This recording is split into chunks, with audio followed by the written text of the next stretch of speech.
ಅದೇ ತರ ವೃತ್ತಿಪರ ಪರವಾಗಿ ಬ್ರೇಕ್ ಮಾಡ್ತಿಲ್ಲ ಅವರು ಅಷ್ಟು ಚೆನ್ನಾಗಿ ಮತ್ತೆ ಲ್ಯಾಬ್ ಮಾರ್ಕ್ಸ್ ಅಷ್ಟೇ ಚೆನ್ನಾಗಿ ಕೊಟ್ಟರು. ಮತ್ತೆ ನಮಗೆ ಇಲ್ಲಿ ತನಕ 3 ವರ್ಷದಲ್ಲಿ ಫುಲ್ ಟೈಮ್ ಲೆಕ್ಚರರ್ಸ್ ಮಾಡೋಕ್ಕಿಂತ ಜಾಸ್ತಿ ಪಾಠನ ನಮ್ಮ ಪಾರ್ಟ್ನರ್ ಲೆಕ್ಚರರ್ಸ್ ಮಾಡ್ಕೊಟ್ರು. ಬಿ ಆರ್ ಮೇಡಮ್ ಆಗ್ಬೋದು, ಶ್ರುತಿ ಮೇಡಮ್ ಆಗ್ಬೋದು, ಶ್ರುತಿ ಮೇಡಮ್ ಆಗ್ಬೋದು, ಭಾನು ಮೇಡಮ್ ಆಗ್ಬೋದು, ಅಥವಾ ಹಿತೇಶ್ ಸರ್ ಮತ್ತೆ ಜಯಶಂಕರ್ ಸರ್ ಅವ್ರನ್ನೆಲ್ಲ ಈ ಸಂದರ್ಭದಲ್ಲಿ ನೆನೆಸ್ಕೊಳ್ಳಬೇಕು. ಯಾಕೆಂದ್ರೆ ಅವರದ್ದು ಸಹ ನಮ್ಮ ಜೀವಿತದಲ್ಲಿ ಒಂದೊಂದು ಹೆಚ್ಚಿನ ಮುಂದೆ ಇರೋದಕ್ಕೆ ನಾವು ಸಹಕರಿಸಿದ್ದಾರೆ. ಮತ್ತೆ ಫಸ್ಟ್ ಇಯರ್ ಬಂದಾಗ ನಮ್ಮ ಚಂದ್ರಮೌಳಿ ಸರ್ ಅವರು ಮ್ಯಾಥ್ಸ್ನ 2 ಸೆಮ್ ಸಹ ಮ್ಯಾಥ್ಸ್ ತಗೊಂಡಿದ್ರು. ನನಗೆ ಮ್ಯಾಥ್ಸ್ ಅಂತಂದ್ರೆ ಫಸ್ಟ್ ಆಗ್ತಿರ್ಲಿಲ್ಲ ಸಬ್ಜೆಕ್ಟು. ಅವ್ರು ಎಷ್ಟು ಚೆನ್ನಾಗಿ ಹೇಳ್ಕೊಟ್ರು ಅಂದ್ರೆ ಅವ್ರು ಹೇಳ್ಕೊಟ್ಟಿದ್ಬಿಟ್ಟು ಎಕ್ಸಾಮ್ ಬೇರೆ ಬಂದಿರಲಿಲ್ಲ. ನಮ್ಮ ಫ್ರೆಂಡ್ಸ್ ಕೆಲವರು ಓದೋರು ಬೇರೆ ಬುಕ್ ಎಲ್ಲ ತಗೊಂಡು ಓದೋರು. ಅದು ಆಮೇಲೆ M1 M2 ಬುಕ್ ಗೊತ್ತಲ್ಲ ಇಷ್ಟು ದಪ್ಪ ಇದೆ. ಬಟ್ ಒಂದೂವರೆ ನೋಟ್ಸಲ್ಲಿ ಚಂದ್ರಮೌಳಿ ಸರ್ ತುಂಬಾ ಚೆನ್ನಾಗಿ ನೋಡ್ಸ್ಕೊಟ್ರು. ಅದೇ ತರ ಮ್ಯಾಥ್ಸ್ ಚೆನ್ನಾಗಿ ಮಾರ್ಕ್ಸ್ ಬಂತು. ಮತ್ತೆ ಸುನೀತಾ ಮೇಡಮ್ ನಾನು ಫಸ್ಟ್ ಇಯರ್ ಅಲ್ಲಿ ಇದ್ದಾಗ ಸುನೀತಾ ಮೇಡಮ್ ಅವರು ಎಷ್ಟು ಚೆನ್ನಾಗಿ ಹೇಳ್ತಿರೋ ಅಂತಂದ್ರೆ ನಮ್ಗೆಲ್ಲ ಜೀವನ ಇರುತ್ತೆ ಕಣ್ರಪ್ಪ. ಅವ್ರಿಗೆ ಒಂದು ಮಾತು ಹೇಳೋರು, ನೋಡಿ ಈ ವರ್ಷ ಫಸ್ಟ್ ಇಯರ್ ನೀವು ಪಾಠ ಮಾಡ್ತಾ ಇದ್ದೀನಿ ನಾವು ಒಂದೇ ಒಂದು ಕಾರಣಕ್ಕೆ ನಾವು ಮಾತಾಡ್ತೀರಿ. ಓದಾಗ ಬಂದಾಗ ನಮಸ್ಕಾರ ಮಾಡ್ತೀರಿ. ಅಲ್ಲಿ ಸೆಕೆಂಡ್ ಇಯರ್ಗೆ ಹೋದಾಗ ನಾವು ಮಾತಾಡ್ಬಿಡ್ತೀರಿ. ನಿಮ್ಗೆ ಯಾರು ಅಂತ ನಾನು ಯಾರು ಅಂತ ನೋಡ್ರೆ ಹೋಗಿ ಅಂತ ಸುಮ್ಮನಿರ್ತೀರಿ ಅಂತ. ಆದ್ರೆ ನನ್ನ ಬಗ್ಗೆ ನಾನು ಹೆಮ್ಮೆ ಅಂದ್ರೆ ಏನು ಅಂದ್ರೆ ಇಲ್ಲಿವರೆಗೂ ಸಹ ನನಗೆ ಫಸ್ಟ್ ಇಯರ್ ಇಂದ ಫೈನಲ್ ಇಯರ್ಗೆ ಯಾರೇ ಲೆಕ್ಚರರ್ಸು ನನ್ಗೆ ಕಲ್ಸ್ಕೊಟ್ಟಿದ್ರು ಅವ್ರನ್ನ ನಾನು ಇದುವರೆಗೆ ಮಾಡೋದಿಲ್ಲ, ಮುಂದಕ್ಕೆ ಮಾಡ್ತಾ ಇಲ್ಲ. ಈಗ ನಾನು ಸಹ ಮೇಡಮ್ ಸಿಕ್ಕಿದ್ರೆ ಚೆನ್ನಾಗೇ ಮಾತಾಡ್ತೀನಿ. ಅವ್ರದ್ದೊಂದು ಮಾತು ಹೇಳಿದ್ರು, ಬಟ್ ಅದನ್ನ ನಾನು ಅವ್ರು ಹೇಳಿದ ಥರ ಆಗಿಲ್ಲ. ಒಂದು ಪಾಸಿಟಿವ್ ಆಗಿ ಬದಲಾವಣೆ ಹೊಂದ್ಕೊಂಡಿದ್ದೀನಿ. ಮತ್ತೆ ಬೇರೆ ಬ್ರಾಂಚ್ ಲೆಕ್ಚರರ್ಸು ಅಷ್ಟೇ, ನಮ್ಮ ಬ್ರಾಂಚ್ ಅಂತಲ್ಲ, ಬೇರೆ ಬ್ರಾಂಚ್ ಲೆಕ್ಚರರ್ಸು ಅಷ್ಟೇ ತುಂಬಾ ಎಲ್ಲರೂ NCC NSS ಅದರಿಂದ ಎಲ್ಲ ಲೆಕ್ಚರರ್ಸು ಪರಿಚಯ ಆಗಿದ್ರು. ಎಲ್ಲ ಲೆಕ್ಚರರ್ಸ್ನು ಮಾತಾಡಿಸ್ತೀನಿ. ಮತ್ತೆ ನಾನು ಇಲ್ಲಿ ಕೆಲವೊಂದು ಕೃತಜ್ಞತೆಗಳನ್ನ ಹೇಳ್ಬೇಕು ಅಂತಂದ್ರೆ, ನಮ್ಮ ಕಾಲೇಜಲ್ಲಿ ಸ್ಪೋರ್ಟ್ಸು, ಕಲ್ಚರಲ್ಲು, NSS, NCC ಇದೆಲ್ಲ ಮಾಡಿದ್ದಾರೆ. ಇದೆಲ್ಲ ಏನಕ್ಕೆ ಮಾಡಿರೋದು ನಮ್ಮ ಒಂದು ಬೆಳವಣಿಗೆ ಅಂತ. ಸರಿ, ನಾವು ಹೋಗ್ತೀವಿ, ಸ್ಪೋರ್ಟ್ಸ್ ಆಡ್ತೀವಿ, ಕಲ್ಚರಲ್ ಹೋಗ್ತೀವಿ, ಬಟ್ ಅಟೆಂಡೆನ್ಸ್ ಕೇಳಿದ್ರೆ ಮಾತ್ರ ಕೊಡಲ್ಲ. ಯಾಕೆ ಕೊಡಲ್ಲ? ಅಟೆಂಡೆನ್ಸ್ ಎಲ್ಲರೂ ಹೇಳ್ತಾರೆ ಅಟೆಂಡೆನ್ಸ್ ಇದೆ, ಸ್ಪೋರ್ಟ್ಸ್ ಅಟೆಂಡ್ ಮಾಡಿದವರಿಗೆ ಅಟೆಂಡೆನ್ಸ್ ಇದೆ, ಕಲ್ಚರಲ್ ಅಟೆಂಡ್ ಮಾಡಿದವರಿಗೆ ಅಟೆಂಡೆನ್ಸ್ ಇದೆ. ಸರಿ, ಕ್ಲಾಸಿಗೆ ಬಂದು ಏನ್ ಮಾಡಿದ್ರೆ ಅದನ್ನ ತಗೋರಿಗೆ ನೀವು ಗೆದ್ದಿಲ್ಲ ಯಾಕೆ ಕೊಡ್ಬೇಕು ಅಟೆಂಡೆನ್ಸ್ ಅಂತ. ಆಟ ಆದ್ಮೇಲೆ ಗೆದ್ದು ಸೋಲು ಗೆಲುವು ಇದ್ದೇ ಇರ್ತಾನೆ. ಈ ಆಟ ಆಡಿದ್ರೆ ಸೋಲ್ತಾ ಇಲ್ಲ ಅಂತಂದ್ರೆ ಯಾರು ಗೆಲ್ಲೋದು? ಒಂದ್ರಲ್ಲಿ ಗೆಲ್ತೀವಿ, ಒಂದ್ರಲ್ಲಿ ಸೋಲ್ತೀವಿ. ಅದಕ್ಕೆ ಗೆಲ್ಲಿಲ್ಲ ಅಂತ ಅಟೆಂಡೆನ್ಸ್ ಕೊಡಲ್ಲ ಅಂತಂದ್ರೆ ಅದೇ ಅನ್ಯಾಯ.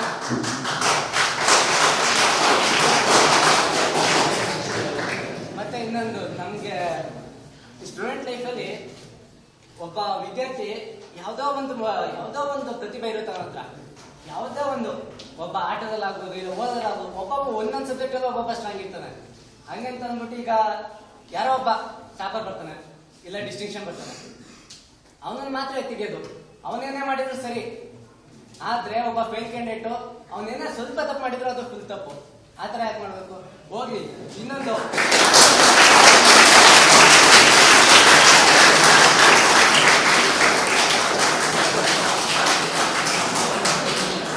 ಟೆಸ್ಟ್ಗಳಲ್ಲಿ ಮ್ಯಾಥ್ಸ್ ಅಷ್ಟೇ. ಈಗ ಒಬ್ಬ ಡಿಸ್ಟಿಂಕ್ಷನ್ ಸ್ಟೂಡೆಂಟ್ ಅಥವಾ ಟಾಪರ್ ಅಂತ ಅಂದ್ರೆ ಟೆಸ್ಟ್ಗಳಲ್ಲಿ ಅಥವಾ ಯಾವ್ದಾದ್ರು ಲ್ಯಾಬ್ ಮ್ಯಾಥ್ಸ್ ಹೇಳೋದು ಅಷ್ಟೇನೆ. ಯಾರು ಎಲ್ಲ ಲ್ಯಾಬ್ಗಳಲ್ಲಿ ಎಕ್ಸ್ಪರ್ಟ್ ಅಲ್ಲ. ಒಬ್ಬನಿಗೆ ಎಲೆಕ್ಟ್ರಾನಿಕ್ಸ್ ಲ್ಯಾಬ್ ಗೊತ್ತಿದ್ರೆ ನಮ್ಮ ಬ್ರಾಂಚ್ ತಂದ್ರೆ ಒಬ್ಬ ಎಲೆಕ್ಟ್ರಿಕಲ್ ಲ್ಯಾಬ್ ಚೆನ್ನಾಗಿ ಮಾಡ್ತಾನೆ. ಈಗ ಎಕ್ಸಾಂಪಲ್ ರವಿಗೆ ನಮ್ಮ ಎಲೆಕ್ಟ್ರಿಕಲ್ ಲ್ಯಾಬ್ಗಳಲ್ಲಿ ಯಾವುದೇ ಕಾರಣಕ್ಕೂ ಒಂದೇ ಒಂದು ಮಿಸ್ಟೇಕ್ ಮಾಡಲ್ಲ ಅವನು. ಬಟ್ ನಾ ಇಲ್ಲಿ ತನಕ ನೋಡ್ರಿ ನಂಗೆ ಅವನಿಗೆ ಯಾವತ್ತೂ 10 ಲ್ಯಾಬ್ ಕೊಟ್ಟಿಲ್ಲ. ಯಾಕೆ?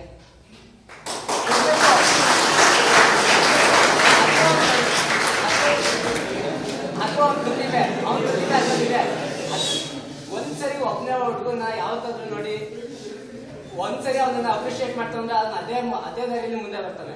ಅದೇ ಒಬ್ಬ ಮಾಮೂಲಿ ಒಬ್ಬ ನಮ್ಮಂತ ಒಬ್ಬ ಮನುಷ್ಯನ್ನೇ ಎಲ್ಲರೂ ಒಂದು ತಿಂಗಳು ಹುಚ್ಚ ಅಂತಂದ್ರೆ ಅವನು ರಿಯಲ್ ಆಗಿ ಹುಚ್ಚ ಆಗ್ತಾನೆ. ಹಾಗೆ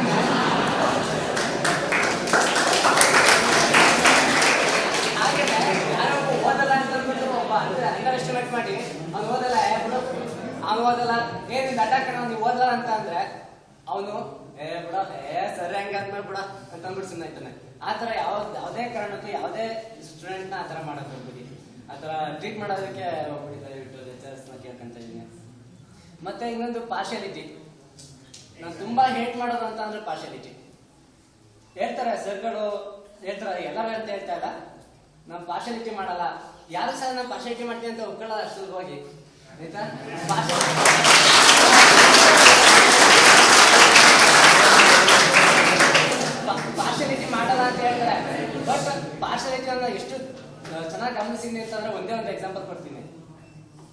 ನಮಗೆ ಲಾಸ್ಟ್ ಟೈಮ್ ಒಂದು ಲ್ಯಾಬ್ ಇತ್ತು. ಅದರಲ್ಲಿ ಏನೋ ಒಂದು ರಿಪೋರ್ಟ್ನ ಸಬ್ಮಿಟ್ ಮಾಡಬೇಕಾಗಿತ್ತು. ಅವತ್ತು 3 ಜನ ಬಂದಿರಲಿಲ್ಲ. ಅದರಲ್ಲಿ ಒಬ್ಬ ಡಿಸ್ಟಿಂಕ್ಷನ್ ಸ್ಟೂಡೆಂಟು, ಇನ್ನಿಬ್ರು ಫೇಲ್ ಕ್ಯಾಂಡಿಡೇಟ್ಸು. ಇಬ್ಬರಿಗೆ ಮಾತ್ರ 0 ಔಟ್ ಆಫ್ 0 ಆಯ್ತಾ. ಇಬ್ಬರಿಗೆ ಮಾತ್ರ 0ಗೆ 0 ಕೊಟ್ಟರು. ಅದೇ ಡಿಸ್ಟಿಂಕ್ಷನ್ ಸ್ಟೂಡೆಂಟ್ಗೆ ಮಾರ್ಕ್ಸ್ ಕೊಟ್ಟರು. ಯಾಕೆ?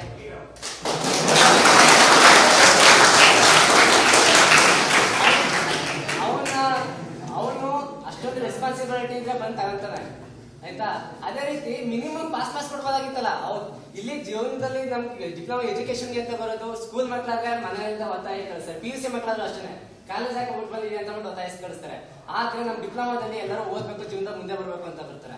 ಎಲ್ಲರಿಗೂ ಅವ್ರ ಜೀವನ ಬಗ್ಗೆ ಒಂದು ಕನಸಿದ್ದೇ ಇರುತ್ತೆ. ಎಂತ ಫೈಲ್ ಕ್ಯಾಂಡಿಡೇಟ್ ಆಗಲಿ ಅಥವಾ ಡಿಸ್ಟಿಂಕ್ಷನ್ ಆಗಲಿ, ಟಾಪರ್ ಆಗಲಿ, ಒಬ್ಬನಿಗೆ ಯಾವ್ದೋ ಒಬ್ಬ ವ್ಯಕ್ತಿಗೆ ಜೀವನದಲ್ಲಿ ಆಸೆ ಇದ್ದೇ ಇರುತ್ತೆ. ನಾನು ಒಂದು ಜೀವನ ಬದುಕಬೇಕು, ನಾನು ಒಂದು ಹೈಯರ್ ಲೆವೆಲ್ಗೆ ಹೋಗ್ಬೇಕು ಅಂತ ಆಯ್ತಾ. ಅಂತದ್ರಲ್ಲಿ ನಾವು ಫೇಲ್ ಕ್ಯಾಂಡಿಡೇಟ್ಸ್ ನ ಅಷ್ಟು ಅವ್ರಿಗೆ ಪಾಸ್ ಆದವ್ರಿಗೆ ಮಾತ್ರ ಅಷ್ಟು ಕೊಡೋದು, ಫೇಲ್ ಕ್ಯಾಂಡಿಡೇಟ್ಸ್ ಗೆ ಅವ್ರನ್ನ ಏನೋ ಒಂಥರ ನೋಡೋದು, ಅದು ತಪ್ಪಾಗುತ್ತೆ. ಮತ್ತೆ ಇನ್ನೊಂದು ನಮ್ಮ ಲ್ಯಾಬ್ ಗಳಕ್ಕೆ ಬಂದ್ರೆ DT ಅವ್ರು ಹೇಳ್ತಾರೆ ಎಕ್ಸಾಮ್ ನಡೆಸಿ ಅಂತ ಅಲ್ವಾ. ಎಕ್ಸಾಮ್ ನಡೆಸಿ, ಎಕ್ಸಾಮ್ ಇದೇ ಪ್ರೊಸೀಜರ್ ನಡೆಸಿ, ಕಾಪಿ ಹೊಡೆಯಕ್ಕೆ ಕೊಡ್ಬೇಡಿ ಆಯ್ತಾ. ಎಕ್ಸಿಬಿಷನ್ ನನ್ನ ಲ್ಯಾಬ್ ಅಲ್ಲಿ ಇರ್ತೇನೆ, ಕಾಪಿ ಹೊಡೆಯಕ್ಕೆ ಕೊಡ್ಬೇಡಿ ಅಂತ. ಬಟ್ ಒಂದು ಲ್ಯಾಬ್ ಅಲ್ಲಿ ನಾವು ಪೂರ್ತಿ ಬರ್ದಿರ್ತೀವಿ ಆಯ್ತಾ. ಮತ್ತೆ ಲ್ಯಾಬ್ ಕಂಡಕ್ಟ್ ಮಾಡಿರ್ತೀವಿ, ಅದು ರಿಸಲ್ಟ್ ಬಂದಿರುತ್ತೆ. ವೈವನ್ನೇ ಹೇಳಿರ್ತೀವಿ, ಅದು ಬಂದಿರುತ್ತೆ. ಆದ್ರೆ ವೈವ ಯಾರಾದ್ರೂ ಹೇಳಿಲ್ಲ ಅಂತಂದ್ರೆ ಅವೆರಡು ಚೆನ್ನಾಗಿ ಮಾಡಿರ್ತಾನೆ, ಎಲ್ಲ ಮಾರ್ಕ್ಸ್ ಬಂದಿರುತ್ತೆ. ಬಟ್ ವೈವ 20 ಮಾರ್ಕ್ಸ್ ಅಂತ ಇರುತ್ತಲ್ಲ. ವೈವ ಒಬ್ಬ ಹೇಳಿಲ್ಲ ಅಂತಂದ್ರೆ ಅವನಿಗೆ 60 70 ಹಿಂಗೆ ಇರ್ತಾರೆ. ಯಾಕೆ? ವೈವ ಮಾತ್ರ ಕಟ್ ಮಾಡ್ಕೊಂಡು ಫುಲ್ ಮಾರ್ಕ್ಸ್ ಕೊಡಕ್ಕಾಗಲ್ವಾ? ಫುಲ್ ಮಾರ್ಕ್ಸ್ ಬೇಡ, ಮ್ಯಾಕ್ಸಿಮಮ್ ಮಾರ್ಕ್ಸ್ ಕೊಡಕ್ಕಾಗಲ್ವಾ? ವೈವ ಮೇಲೆ ಯಾಕೆ ಡಿಪೆಂಡ್ ಮಾಡಬೇಕು? ವೈವ ಮೇಲೆ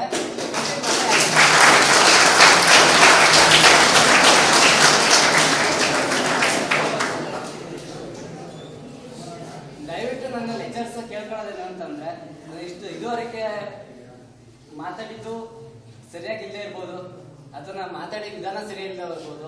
ಆದ್ರೆ ಇದುವರೆಗೆ ನಾನು ನನ್ನ ಸ್ಟಡಿ ಲೈಫಲ್ಲಿ ನಾನು ಅನುಭವಿಸಿದ ಕಷ್ಟಗಳು, ದುಃಖಗಳು, ಯಾವುದೋ ಒಂದು ಈಗ ಯಾವುದೋ ಪಾರ್ಶಾಲಿಟಿ ಆಗಲಿ ಅಥವಾ ಮಾರ್ಕ್ಸ್ ಆಗಲಿ ಅಥವಾ ಅಟೆಂಡೆನ್ಸ್ ಆಗಲಿ, ನಾನು ಹೆಚ್ಚು ಕಡಿಮೆ NSS NCC ಅಥವಾ ಕಲ್ಚರಲ್ ಪ್ರೋಗ್ರಾಮು ಈ ತರ ಹೋಗ್ತಾ ಇದ್ದೆ ಅಲ್ವಾ. ನಾವು ಎಲ್ಲರಿಗೂ ಮಾಮೂಲಿ ಗೊತ್ತು. ಆದ್ರೆ ನನಗೆ ಅಟೆಂಡೆನ್ಸ್ ಅಲ್ಲಿ ಸುಮಾರು ಸರಿ ಓದ್ ಕೇಳಿದಾಗ ಏನು ಅವತ್ತು ಅದಿಲ್ಲ ಇದಿಲ್ಲ, ಅಟೆಂಡೆನ್ಸ್ ಕೊಟ್ಟಿಲ್ಲ, ಸುಮಾರು ಸರಿ ಕೊಟ್ಟಿಲ್ಲ. ಅದನ್ನು ನಾವು ಇದು ಹೇಳ್ತಾ ಇದ್ದೀನಿ. ಮತ್ತೆ ಎಸ್ಪೆಷಲಿ ಹೇಳ್ಬೇಕಂದ್ರೆ ನಮ್ಮ ಉದಯ್ ಸರ್, ನಾನು ಫಸ್ಟ್ ಇಯರ್ಗೆ ಬಂದಾಗ ಉದಯ್ ಸರ್ ಇರಲಿಲ್ಲ. ಬಟ್ ಹರೀಶ್ ಸರ್ ಹೇಳ್ತಾ ಇದ್ರು, ನಾನು ಮತ್ತೆ ಉದಯ್ ಸರ್ ಇದ್ವಿ, ಈ 3 ಜನ ಲೆಕ್ಚರ್ಸ್ ಇಡೀ ಬ್ರಾಂಚ್ ಲೀಡ್ ಮಾಡ್ಕೊಂಡು ಹೋಗ್ತಾ ಇದ್ವಿ ಅಂತ. ನನ್ಗಾಗ ತುಂಬಾ ಏನೋ ಒಂಥರ ಅನಿಸಿತ್ತು. NSS ಕ್ಯಾಂಪ್ ಫಸ್ಟ್ ಉದಯ್ ಸರ್ನ ಮೀಟ್ ಮಾಡಿದೆ. ಆಗ ಅವರು ಯೋಗ ಹೇಳ್ಕೊಳಕ್ ಬರ್ತಾ ಇದ್ರು. ಆಗ ನಮ್ದು ಎಷ್ಟು ಕ್ಯೂರಿಯಾಸಿಟಿ ಅಂತ ಅಂದ್ರೆ, ಅವಾಗಲೇ ಹೋಗಿ ಕೇಳಿದೆ ಸರ್ನ, ಸರ್ ನೆಕ್ಸ್ಟ್ ಇಯರ್ ನಮಗೆ ಬರ್ತೀರಾ ಅಂತ. ಹ್ಞೂಪ್ಪ ನೆಕ್ಸ್ಟ್ ಇಯರ್ ನಿಮಗೆ ಬರ್ತೀನಿ ಅಂತ ಹೇಳಿದ್ರು. ಅದು ನನಗೆ ತುಂಬಾ ಖುಷಿ ಆಯ್ತು. ಆಮೇಲೆ ನಮ್ಗೆ ಸೆಕೆಂಡ್ ಇಯರ್ಗೆ ಬಂದ್ರು. ಸೆಕೆಂಡ್ ಇಯರ್ಗೆ ಬಂದು ಫಸ್ಟ್ನೇ ಕ್ಲಾಸ್ ಅವ್ರು ಪಾಠ ಮಾಡಲಿಲ್ಲ, ಬಟ್ ಜೀವನ ಹೆಂಗಿರುತ್ತೆ ಅಂತ ಹೇಳಿದ್ರು. ಅವ್ರ ಅನುಭವದ ಮಾತು ಹೇಳಿದ್ರು. ನಿಜವಾಗ್ಲೂ ಥ್ಯಾಂಕ್ ಯು ಸರ್. ಅದು ನಿಜವಾಗ್ಲೂ ನನಗೆ ಎಷ್ಟು ಅದಕ್ಕೆ ಎಫೆಕ್ಟ್ ಬಿತ್ತು ಅಂತಂದ್ರೆ, ಅದೊಂದು ಈಗ ನಾವ್ ಹೇಳ್ತೀವಿ, ಈಗ ಹುಡುಗರು, ನಾನು ಹುಡುಗ ಆಗಿರುತ್ತೆ ಎಲ್ಲ ಮಾತಾಡ್ತಿರ್ತೀವಿ, ಅಯ್ಯೋ ಬಿಡಪ್ಪ ಏನ್ ಕುಯ್ತಾರ ಅವರು, ಏನ್ ಗಂಟೆ ಕುಯ್ತಾರೆ ಅಂತ. ಈಗ ನಮ್ಗದು ಕುಯ್ದಂಗ ಅನ್ಸುತ್ತೆ. ಬಟ್ ಇಲ್ಲಿ ಲೈಫ್ ನ ಕಂಪ್ನಿ ಸೈಡ್ ಅಥವಾ ಹೊರಗಡೆ ಗ್ಯಾಪ್ ಕೊಟ್ಟು ಬಂದಿರೋರಿದ್ದೀರಿ, ಅವ್ರಿಗೆ ಅರ್ಥ ಆಗಿರುತ್ತೆ ಅನ್ಕೊಂಡಿದ್ದೀನಿ. ಇದು ನಿಜವಾಗ್ಲೂ ಫಸ್ಟ್ ಇಯರ್ಸ್ಗೆ, ಎಸ್ಪೆಷಲಿ ಫಸ್ಟ್ ಇಯರ್ಸ್ಗೆ ಹೇಳೋದೇನಂತಂದ್ರೆ, ತುಂಬಾ ಜನ SSLC ಬೇಸ್ನಾಗ ಬಂದಿದ್ದೀರಾ. SSLC ಬೇಸ್ನಾಗ ಬಂದಿರೋರಿಗೆ ಏನೋ ಒಂಥರ ಕಾಲೇಜು, ನಾನು ಕಾಲೇಜ್ ಹುಡುಗ ಹಂಗೆ ಅಂತ ಅಂದ್ಬಿಟ್ಟು ಏನೋ ಒಂಥರ ಹುಮ್ಮಸ್ ಇರುತ್ತೆ, ನನ್ನನ್ನು ಯಾರು ಕೇಳೋದು ಅಂತ. ಬಟ್ ಆ ಹುಮ್ಮಸ್ಸು ನೀವು ಯಾವಾಗ ಇಲ್ಲಿ ಪಾಸ್ ಮಾಡ್ಕೊಂಡು ನೀಟಾಗಿ ಮುಂದಿನ BE-ಗಾಗಲಿ ಅಥವಾ ಜಾಬ್ ಆಗ್ಲಿ ಹೋದಾಗ ಆ ಹುಮ್ಮಸ್ಸು ನಿಮ್ಮಲ್ಲಿ ಇನ್ನು ಉಳಿದಿರುತ್ತೆ. ಅದೇ ನೀವು ಆ ಹುಮ್ಮಸ್ಸಿಂದ ಏನೋ ಜಂಪ್ ಆಡ್ಕೊಂಡು ಕ್ಲಾಸ್ ಹೋಗು, ಈ ಸೆಮ್ ಹೋಯ್ತಾ 4 ಕ್ಯಾರಿ ಓವರ್ ಕೊಡ್ತಾರೆ, ಇಲ್ಲ ಅಂತಂದ್ರೆ ಸ್ಟ್ರೈಕ್ ಮಾಡ್ತೀವಿ 8 ಕ್ಯಾರಿ ಓವರ್ ಕೊಡ್ತಾರೆ ಅಂತ. ಆ ಕ್ಯಾರಿ ಓವರ್ ಉಳಿಸ್ಕೊಳ್ಳೋದು. ಈ ವರ್ಷ 4 ಸಬ್ಜೆಕ್ಟ್ನೇ ಪಾಸ್ ಮಾಡ್ಕೊಳಕ್ಕಾಗಿಲ್ಲ ಅಂತಾರೆ, ನೀವು ಮುಂದೆ ವರ್ಷಕ್ಕೆ 8 ಸಬ್ಜೆಕ್ಟ್ ಹೆಂಗೆ ಪಾಸ್ ಮಾಡ್ಕೊಂತೀರಾ? ಕಾಪಿ ಹೊಡಿಯೋದು ದೊಡ್ಡ ವಿಚಾರ ಅಲ್ಲ. ಕಾಪಿ ಹೊಡಿತೀವಿ ಅಂತ ಅಂದ್ಬಿಟ್ಟು, ಕಾಪಿ ಹೊಡಿಯೋದು ಒಂದು ಕಲೆ ಗೊತ್ತಾ? ಕಾಪಿ ಹೊಡಿಯೋದು ನಮ್ಮಂತವ್ರಿಗೆಲ್ಲ ಒಂದ್ ಬಂದಿರಲ್ಲ, ಅಂದ್ರೆ ಕೆಲವೊಬ್ರಿಗೆ ಒಂದ್ ಬಂದಿರಲ್ಲ. ಕೆಲವೊಬ್ರು ಕಾಪಿ ಜೀವನದಲ್ಲಿ ಪಾಸ್ ಆಗ್ಬೇಕು ಅಂತಂದ್ರೆ ಅಟ್ಲೀಸ್ಟ್ ಕಾಪಿ ಹೊಡೋದ್ರು ಕಲಿಬೇಕು, ಅದಕ್ಕೆ ಕಾಪಿ ಹೊಡಿವಿ ಅಂತ ಹೇಳ್ತಾ ಇಲ್ಲ. ಕಾಪಿ ಹೊಡೆದ್ರೆ ನಮ್ ಕಡೆ ಒಂದು ಗಾದೆ ಹೇಳ್ತಾರೆ, ಯಾರು ಬೇಜಾರು ಮಾಡ್ಕೊಂಡ್ಬಿಡಿ, ಕಳ್ಳ ಹೆಂಡ್ತಿ ಯಾವಾಗಿದ್ರು ಮುಂಡೆ ಅಂತ ಅಂದ್ಬಿಟ್ಟು ಒಂದು ಗಾದೆ ಹೇಳ್ತಾರೆ. ಹಂಗೆ ಕಾಪಿ ಹೊಡೆದ್ರೆ ಇವತ್ತು ಕಾಪಿ ಹೊಡಿತಾನೆ ಸಕ್ಸಸ್ ಆಯ್ತಾನೆ, ನಾಳೆ ಕಾಪಿ ಹೊಡಿತಾನೆ ಸಕ್ಸಸ್ ಆಯ್ತಾನೆ. ಆದ್ರೆ ಮುಂದಿನ ದಿನಗಳಲ್ಲಿ ಅವ್ನು ಯಾವ ತರ ಒಂದು ಸಿಗಾಕೊಳ್ಳೋದೇ ಇಲ್ಲ. ಅಷ್ಟೊಂದು ಚಿತ್ರ ಅಂತಂದ್ರೆ ಮುಂದೆ ಅವನೊಂದು ಕ್ಯಾಂಪಸ್ ಇಂಟರ್ವ್ಯೂ ಹೋಯ್ತಾನೆ ಅಥವಾ ಒಂದು ಕಂಪ್ನಿ ಹೋಯ್ತಾನೆ, ಏನ್ ಹೇಳ್ತಾನೆ ಅವನು? ಅಲ್ಲಾದ್ರೂ ಫೇಲ್ ಆಗ್ತಾನೆ. ಕಾಪಿ ಹೊಡೆಯೋದು ಅದು ಏನೋ ಕ್ಷಣ ಸುಖ ಅಂತ ಹೇಳ್ತಾರಲ್ಲ, ಹಂಗೆ ಒಂದು ಕ್ಷಣದ ಹ್ಯಾಪಿ ಅಷ್ಟೇ ಅದು. ಅದರಿಂದ ಯಾರೊಬ್ರು ಸಹ ಕಾಪಿನ ಹೊಡೆಯಕ್ಕೆ ಹೋಗ್ಬೇಡಿ, ಪ್ರಾಮಾಣಿಕವಾಗಿ ಓದಿ. ಇನ್ನೊಂದಂದ್ರೆ ನಮ್ಮ ಲೆಕ್ಚರ್ಸ್ ಎಲ್ಲ ಹೇಳ್ತಾರೆ ಅವತ್ತಿಂದ ಅವತ್ತು ಓದ್ಬಿಡಿ ಅಂತ. ನಾನು ತಿಳ್ಕೊಂಡಿರೋ ಮಟ್ಟಿಗೆ ಅಷ್ಟಾಗಿ ಯಾರನ್ನು ಸಾಮಾನ್ಯವಾಗಿ ಯಾರನ್ನ ಅವತ್ತಿಂದ ಅವತ್ತು ಓದಲ್ಲ. ಇಂಟರ್ನಲ್ ಅಂತಂದ್ರೆ ಒಂದಿನ ಮುಂಚೆ ಬುಕ್ ಇಟ್ಕೊಂತೀವಿ, ಎಕ್ಸಾಮ್ ಅಂತಂದ್ರೆ ಸ್ಟಡಿ ಹಾಲಿಡೇಸ್ ಬುಕ್ ಇಟ್ಕೊಂತೀವಿ. ನಮ್ದು ಅದೃಷ್ಟ ಅಂತಂದ್ರೆ ಈ ಸರಿ ಎಕ್ಸಾಮ್ಗೆ ಗ್ಯಾಪೇ ಇಲ್ಲ, ಸ್ಟಡಿ ಹಾಲಿಡೇಸ್ ಇಲ್ಲ. ಸೊ ನಾವು ಈಗಿಂದ ಬುಕ್ ಇಟ್ಕೊಬೇಕಾಗಿದೆ. ಅಂತ ಟೈಮಲ್ಲಿ ಬುಕ್ ಇಟ್ಕೊಂತೀವಿ. ಸರಿ, ಅಟ್ಲೀಸ್ಟ್ ಆ ಟೈಮಲ್ಲಾದ್ರೂ ಬುಕ್ ಇಟ್ಕೊಂಡು ಓದಿ. ಆ ಟೈಮಲ್ಲಾದ್ರೂ ಬುಕ್ ಇಟ್ಕೊಂಡು ಹೋದ್ರೆ ಒಳ್ಳೆ ಮಾರ್ಕ್ಸ್ ಸ್ಕೋರ್ ಮಾಡ್ಬೋದು. ನಾವಿಲ್ಲಿ ಬಂದಿರೋದು ಓದೋದಕ್ಕೆ. ಅದರಿಂದಾಗಿ ಚೆನ್ನಾಗಿ ಓದಿ ಒಂದು ಹೆಸರು ತಗೊಂಡು ಲೆಕ್ಚರರ್ಸ್ ಹತ್ರನು ಒಳ್ಳೆ ಹುಡುಗ ಒಳ್ಳೆ ಹುಡುಗಿ ಅಂತಂದ್ರೆ ಹೆಸರು ತಗೊಂಡು ಹೋದ್ರೆ ನಮ್ಗೆ ಅದೇ ಒಂದು ಖುಷಿ. ನನಗೆ ಇನ್ನೊಂದು ಖುಷಿ ಆಗೋದಂದ್ರೆ ನಮ್ಮ ಕಾಲೇಜಲ್ಲಿ ನಾವು ಎಲ್ಲ ಲೆಕ್ಚರರ್ಸ್ನ ಮಾತಾಡ್ಸಿದಾಗ, ನಮ್ಮ ಬ್ರಾಂಚ್ ಹತ್ರ ಯಾವ ಬ್ರಾಂಚ್ ಲೆಕ್ಚರರ್ಸ್ನ ಮಾತಾಡಿಸಿದಾಗ ವಿಶ್ ಮಾಡಿದಾಗ ಅವ್ರು ತುಂಬ ಒಂಥರ ನಗು ಮುಗ್ದೆ ಚೆನ್ನಾಗಿ ವಿಶ್ ಮಾಡ್ತಾರೆ. ಅದು ನನಗೆ ತುಂಬಾನೇ ಖುಷಿ ಅನ್ಸುತ್ತೆ. ಮತ್ತೆ ಇನ್ನೊಂದು ವಿಷಯ ಕೇಳಬೇಕು ಅಂದ್ಕೊಂಡಿದ್ದೆ. ನಮ್ಮ final years batch second years ಅಲ್ಲಿ ಇದ್ದಾಗ ನಮ್ಮ ಫೈನಲ್ ಇಯರ್ಸ್ 26 ಜನ 27 ಜನ ಇದ್ರು, ಮತ್ತೆ ಫಸ್ಟ್ ಇಯರ್ಸ್ ಇದ್ರು. ಆದ್ರೆ ನಮ್ಮ ಬ್ಯಾಚ್ನ ವರ್ಸ್ಟ್ ಬ್ಯಾಚ್ ಅಂತ ಬೈತಿದ್ರು ಟೀಚರ್ಸ್. ಏನಕ್ಕೆ? ನಾವಂತದ್ದು ಏನ್ ಮಾಡಿದೀವಿ? ವರ್ಸ್ಟ್ ಬ್ಯಾಚ್ ಅನ್ಸ್ಕೊಳಕ್ ನಾವೇನ್ ಮಾಡಿದೀವಿ? ಯಾರಾದ್ರೂ ಕಾಲೇಜಿಗೆ ಏನಾದ್ರು ಮಾಡಿದ್ವಾ? ಏನೂ ಮಾಡಿಲ್ಲ. ಲ್ಯಾಬ್ ಏನಾದ್ರು ಮೆಟೀರಿಯಲ್ ಸಾಲ್ವ್ ಮಾಡಿದ್ವಾ? ಏನೂ ಮಾಡಿಲ್ಲ. ಅಥವಾ ರಿಸಲ್ಟ್ ತರದಂಗೆ ಎಲ್ಲರೂ ಅವ್ರು ಪಾಠ ಮಾಡಿದಕ್ಕೆ ಪ್ರತಿಫಲ ಅಂತ ಅಂದ್ಬಿಟ್ಟು ರಿಸಲ್ಟ್ ತರದಂಗೆ ಫುಲ್ ಎಲ್ಲರೂ 0 ತೆಗಿತಿದೀವಾ? ಅದು ಇಲ್ಲ. ನಮ್ಮ ಬ್ರಾಂಚಲ್ಲೂ ಸುಮಾರು ಒಂದು ಕಡಿಮೆ ಅಂತಂದ್ರೆ ಒಂದು ಸೆಮ್ಗೆ 5ರಿಂದ 6 5ರಿಂದ ಮೇಲ್ಗಡೆ ಡಿಸ್ಟಿಂಕ್ಷನ್ ಬರ್ತಾ ಇದೆ. 10ರಿಂದ 12 ಡಿಸ್ಟಿಂಕ್ಷನ್ ಬಂದಿದೆ. ಆಯ್ತಾ? ನಾವೇ ಹತ್ರ ವರ್ಷ ಬ್ಯಾಚ್ ಆಗ್ತೀವಿ.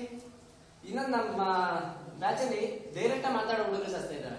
ಅಂತವ್ರಿಗೆ ಪಾರ್ಟ್ ಟೈಮ್ ಲೆಕ್ಚರರ್ಸ್ ಆಗಲಿ ಅಥವಾ ಫುಲ್ ಟೈಮ್ ಲೆಕ್ಚರರ್ಸ್ ಆಗಲಿ ಸ್ವಲ್ಪ ಡೈರೆಕ್ಟ್ ಮಾತಾಡ್ತಾರೆ. ಏನು ಅಂತಂದ್ರೆ ಈಗ ಅವ್ರೇನಾದ್ರು ಹೇಳಿದ್ರೆ ಡೈರೆಕ್ಟ್ ಕೇಳೋದು, ಇಲ್ಲ ಪಾಠ ಮಾಡ್ತಾ ಏನಾದ್ರು ಆನ್ಸರ್. ನಮ್ಗೆ ಕೆಲವೊಬ್ರು ಲೆಕ್ಚರ್ಸ್ ಇದ್ರು, ನಾನೇ ಸರ್ ಮೇಡಮ್ ಅದು ಏನು ಅಂತ ಕೇಳಿದ್ರೆ ಅವ್ರೇನ್ ಮಾಡೋರು ಅಂತಂದ್ರೆ ಆಗ ಹೇಳ್ತಿರ್ಲಿಲ್ಲ, ಆಗ ಅದೇನಂತ ಸಮಸ್ಯೆ ಕೇಳೋರು.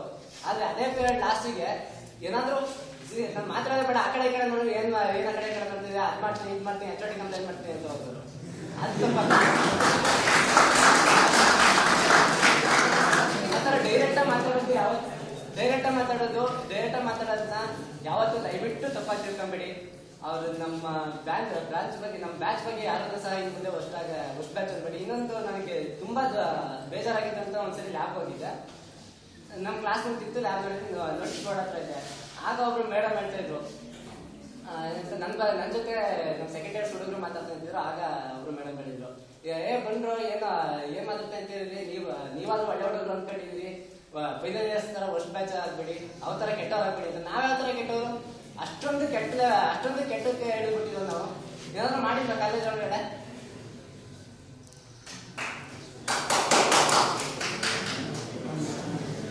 ದಯವಿಟ್ಟು ಕ್ಷಮಿಸಿ, ನಾನು ಸ್ವಲ್ಪ ಜಾಸ್ತಿ ಮಾತಾಡಿದೆ ಅನ್ಸುತ್ತೆ, ಮತ್ತೆ ಸ್ವಲ್ಪ ರೂಪ ಮಾತಾಡಿದೆ ಅನ್ಸುತ್ತೆ. ನಾನು ಈ ಸಮಾರಂಭ ಈ ಕಾಲೇಜಿನ ಬಿಟ್ಟು ಹೋಗೋಕ್ಕೆ ತುಂಬಾ ಬೇಜಾರಾಗ್ತಾ ಇದೆ. ಸೊ ಇನ್ನೇನು ಮಾಡೋಂಗಿಲ್ಲ. ನೆಕ್ಸ್ಟ್ ನಮ್ಮ ಜೀವನವನ್ನು ನಾವು ನೋಡ್ಕೊಳ್ಳೇಬೇಕಲ್ಲ. ಇಲ್ಲಿವರೆಗೆ ನಮ್ಮ ಈ ಜೀವನವನ್ನು ಮುಂದೆ ಒಂದು ಒಳ್ಳೆ ದಾರಿಯಲ್ಲಿ ರೂಪಿಸ್ಕೊಳ್ಳೋದಕ್ಕೆ ಎಲ್ಲ ಲೆಕ್ಚರ್ಸ್ ಸಹಾಯ ಮಾಡಿದ್ದಾರೆ. ಮತ್ತು ನಮ್ಮ ಸ್ಟೂಡೆಂಟ್ಸ್ ನಮ್ಮ ಫಸ್ಟ್ ಇಯರ್ಸ್ ಆಗಲಿ ಸೆಕೆಂಡ್ ಇಯರ್ಸ್ ಆಗಲಿ ತುಂಬ ಚೆನ್ನಾಗಿ ಟ್ರೀಟ್ ಮಾಡಿದ್ರು ನನ್ನ. ಅದರಲ್ಲಿ ನಮ್ಮ ಬ್ರಾಂಚಲ್ಲಿ ಅಂತ ಸ್ವಲ್ಪ ಜನ ಕಿತ್ತಾಡ್ಕೊಂಡಿದ್ರು, ಸ್ವಲ್ಪ ದಿನ ತುಂಬ ಚೆನ್ನಾಗಿ ಒಟ್ಟಿಗೆ ಇರ್ತಿದ್ವು, ತುಂಬ ನಿಂತ ಇರ್ತಿದ್ವು. ಇಲ್ಲಿ ತನಕ ಎಲ್ಲರೂ ಸಹಕರಿಸೋದಕ್ಕೆ ತುಂಬ ಧನ್ಯವಾದಗಳು.